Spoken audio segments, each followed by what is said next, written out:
Good morning, Rudy. We are on day 4 of week 4.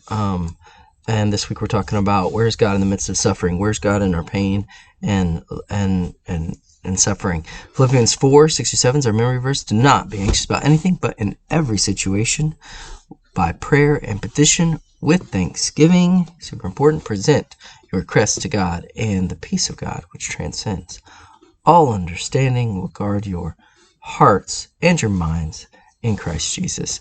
Today, day 4, our response. What is our response? It is surrender. And I want to get into that. Our example. So surrender is not just a giving up. It's not oh yeah, whatever's going to happen to me, I'm just going to go like I'm a boat on the ocean, just floating through. I'm just going to be taken. Surrender is more a giving over. Okay, it's an embracing of what God has for us and living in that intentionally going into the suffering. Okay, that's not easy. Okay, it's more like if we're on a river, we're not being flowed with the river, we're actually paddling down the river. We have embraced and we're moving in the direction of the will of God and embracing that direction of the will of God. So Matthew 26 37 through 46 is our example of Jesus when he suffered outside of the cross. So I think as he got closer to the cross, the depression and the emotional burden of that continued to increase to the point where we're at this moment where he's with the disciples. He's in the garden, verse 36. He went to with his disciples a place called Gethsemane. So he's in the Garden of Gethsemane. He went there a lot to pray. He went over to pray, and I think that's number one. That's important. Okay, he went to communicate with God. He took Peter and the two sons of Zebedee. They went, and this is what he says: "My soul is overwhelmed with sorrow to the point of death." So that's a description of where he's at. He feels like he can die because of the pain. The pain, the sorrow, the agony, the torture is about to kill him. He feels that. Okay, so that's huge. All right, my soul is overwhelmed with sorrow to the point of death. Stay here with me and keep watch with me. So we talked about how the first problem with creation was loneliness, isolation, solitude. Right? Eve's created to solve that. She solves that. Then she creates a larger problem for humanity. That is the result of that sin causes, right? It causes isolation, loneliness, solitude.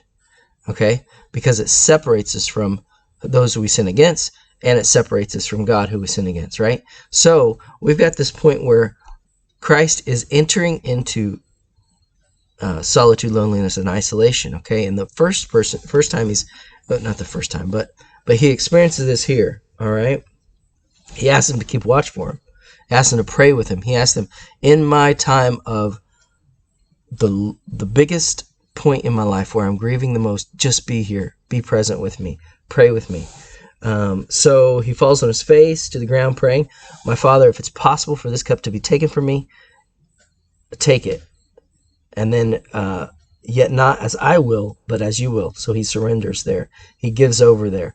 But then when he returns, they're sleeping, right? And he says, "Could you not keep watch with me for an hour? Watch and pray so you don't fall into temptation. The spirit is willing, but the body is weak." But he's saying, just do this again. And so he went away a second time and prayed, "My Father, if it is possible for this cup to be taken away from me, unless I drink it, may your will be done." So again, he's saying, this is my desire, but I'm going to surrender that over. Okay. Comes back, and they're sleeping again because their eyes were heavy. So he left them and went once more and prayed a third time. So we got this number 3. The Lord is coming back a third time. God, this is your number of perfection. This is, I'm going to offer this up one more time. This is, so then he is,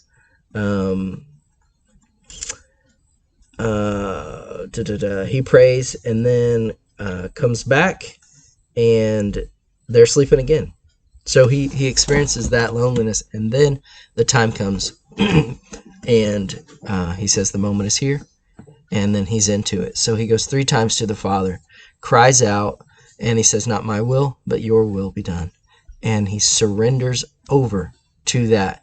And once this is the last time he's questioning, he's yearning, and then he's in it, okay?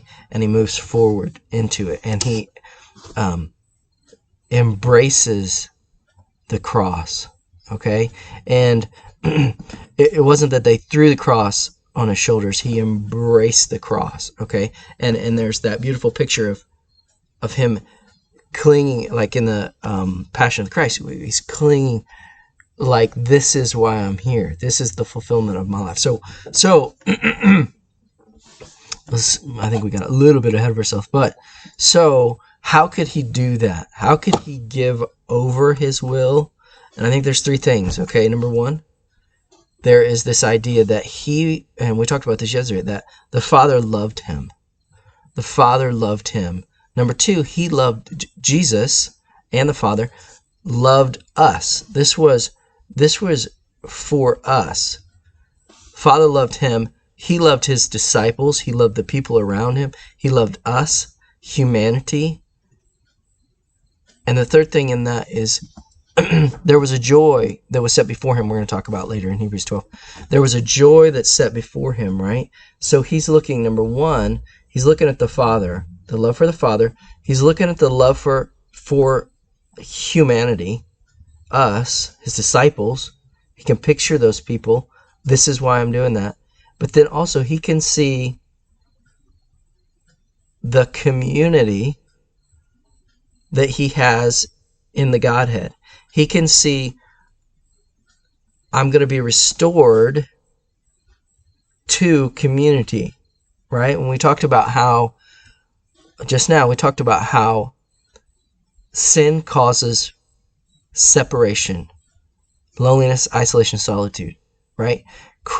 When Christ, the Son, was on earth, he was out of that, he was still in community, but he was out of that place, okay? And so being restored back to that place, let's just get into the verse here.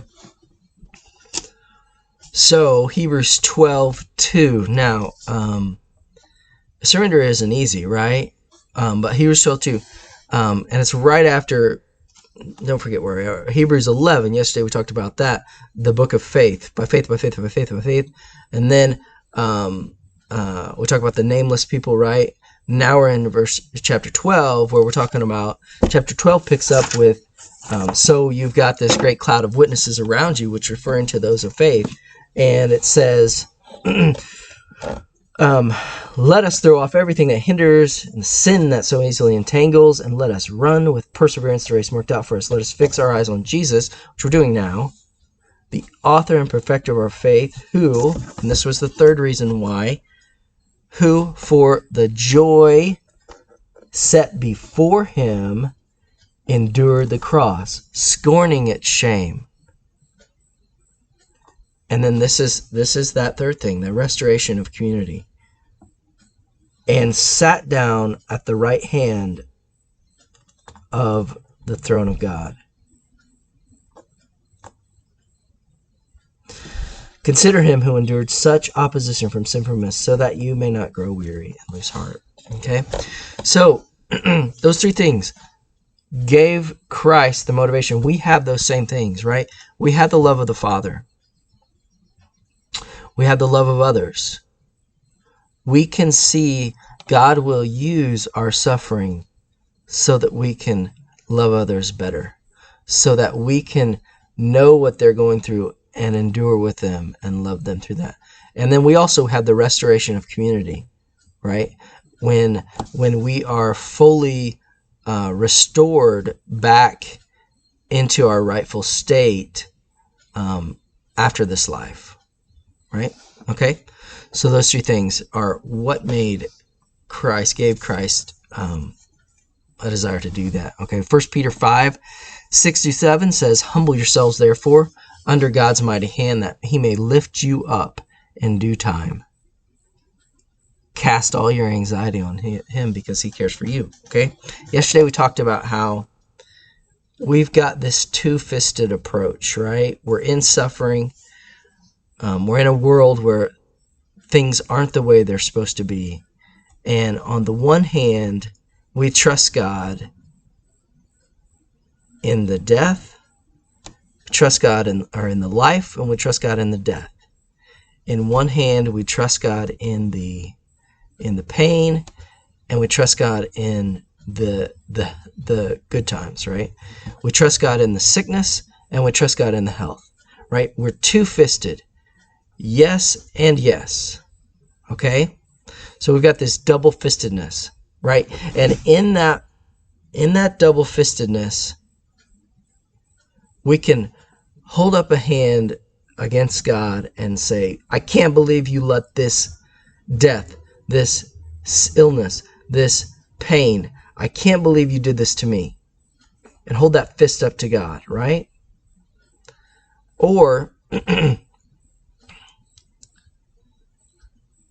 we can open up our hands and receive what God puts in it. And then he's able to lift us up. Okay? He can lift us up out of that, right? But if we hold up a fist to God and blame him and not see... Now, there are going to be times through that where you are going to do that. And he can deal with that. But when we give over to God and say, give me what you want to give me. And then we can embrace that and live in it purposefully, not as something that we're being crushed under, but something that he has given us and knows we can hold the weight of it. Right? I think there's a difference. God's hand is mighty. A verse says, humble yourself under God's mighty hand. Right? God's hand can help us hold whatever he puts in it for us to carry. Right? And we won't be crushed under it because he's there. And number one, he's given it to us, so he believes we can deal with it. Number two, he's there to hold it and help us with it, help us carry it in that. So this idea of our response to suffering, number one, live in it. Two-fisted, yes and yes. Yes, though you slay me, yet I will praise you, right? The two-fistedness of that. But now, as we process, as we deal, as we go to God in prayer, as we're real with our emotions to God so he knows us, so that we know, and it's okay. Send it up. Let this cup pass, God. Please, please, please, please, please. I feel hurt. I feel betrayed. I feel my fist is up to you right now, okay? But let's keep working through that. So eventually we can, as Christ did, open our hands and accept and then embrace and then live in what God has for us through that suffering. Okay? Hope that's good, guys. Day 4, week 4. Signing off. We'll see you.